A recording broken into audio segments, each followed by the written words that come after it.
আসসালামু আলাইকুম রহমতুল্লাহ। হাসপাতাল থেকে বলতেছি। ভিডিওটা চাইলেও আমি কিন্তু বাড়িতে গিয়ে বা স্টুডিওতে বসে বানাতে পারতাম, কিন্তু দেখেন আমি হাসপাতালে কিন্তু ভিডিওটা বানাচ্ছি। এর একটা কারণ আছে। এখানে এসে আজকে 5 দিনে অনেক কিছু জানতে পারলাম, অনেক কিছু শিখলাম। তো চিন্তা করলাম আপনাদের সাথে বিষয়টা শেয়ার করি, অনেকের এটা জানা প্রয়োজন। দেখেন, যে জিনিসটা আমি সবচাইতে বেশি নার্সরা ডাক্তাররা আপনার হচ্ছে রোগীদেরকে দোষারোপ করতেছেন, এবং সেটা হচ্ছে না জানার কারণে। এটা খুবই কিন্তু ইম্পর্টেন্ট বিষয় আপনার জন্য। যদি আপনি না জানেন তাহলে আজকে কিন্তু জেনে যাবেন। দেখেন, বিষয়টা হচ্ছে যে আমি যে কারণে আসছি, আমি মেডিকেলে আসছি যে শুধুমাত্র আমার মেয়ের ডায়রিয়া হয়েছিল। খুব বেশি পরিমাণ ডায়রিয়া, একদম পানি যাচ্ছিল এবং যেতে যেতে অনেকটা দুর্বল হয়ে গেছে। তো লাস্ট শেষ পর্যন্ত না পেরে বাসায় 2-1 দিন অপেক্ষা করে এখানে নিয়ে আসছি। এখন এখানে আসার পরে আমি তো আমার মেয়েকে নিয়ে আসলাম, দেখলাম যে বেড ভর্তি রুগী আর রুগী, সব ছোটখাটো বাচ্চা। এই 1.5 বছর 2 বছরের ভিতরে, 1 বছর 1.5 বছর 2 বছর, আরো ছোট ছোট বাচ্চাও আছে, নবজাতক শিশুও আছে। সবারই কিন্তু একই পরিস্থিতি হচ্ছে, আপনার ডায়রিয়া।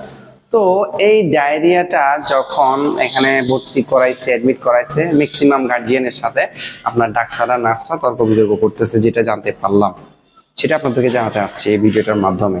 দেখেন, সেটা হচ্ছে যে ওটস স্যালাইন যে আমরা খাই, এটার একটা যে নির্দিষ্ট একটা নিয়ম আছে, সেটা কিন্তু আমরা অনেকেই জানি না। আর এই না জানার কারণে দেখা যাচ্ছে অনেক বড় মারাত্মক বিপদের সম্মুখীন হচ্ছি আমরা। বিশেষ করে আপনার বাবুর বাচ্চার যে কত বড় ক্ষতি আপনি করে ফেলেছেন, সেটা আপনি টেরও পাচ্ছেন না।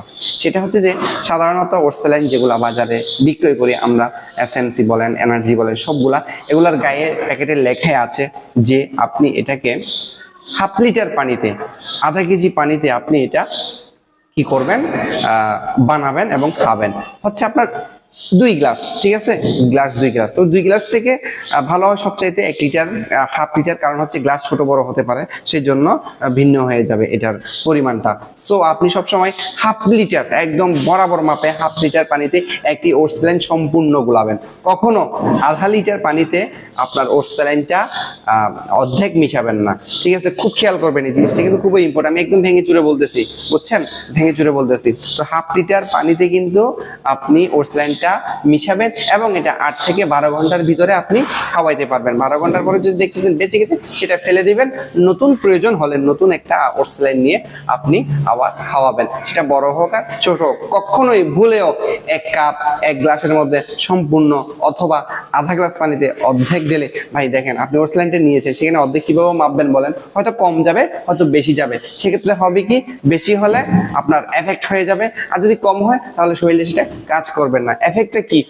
অনেক বড় ধরনের মারাত্মক ভুল। সেটা হচ্ছে যে বাচ্চার কিডনি নষ্ট হয়ে যাচ্ছে, যে ড্যামেজ হয়ে যাচ্ছে। এভারেজ যত রোগী আসছে সবাইকে আপনার কিডনি পরীক্ষা দিয়েছে, সল্ট পরীক্ষা, এটাকে কি বলে আমি ঠিক আছে জানতেছি না, আমার কাছে স্লিপটা নাই, নাহলে দেখাইতাম। অর্থাৎ এটা একটা কিডনি পরীক্ষা, ঠিক আছে? এটা অনেকেরই কিন্তু অবস্থা খারাপ হয়ে গেছে। আমি যে একটা রোগীকে দেখেছি, বলছে আপনারা এখানে রাখিয়েন না, চট্টগ্রাম মেডিকেলে নিয়ে যান।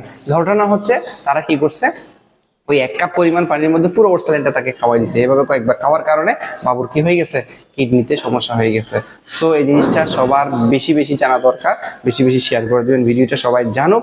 আমি বলে এই কথাটা কিন্তু শর্টকাটে চাইলে বলতে পারতাম, 4-5 মিনিট ভিডিও করা হইতো না, কিন্তু ডিটেলসে বলার কারণে এই কথাগুলা আপনাদেরকে বলতে হচ্ছে।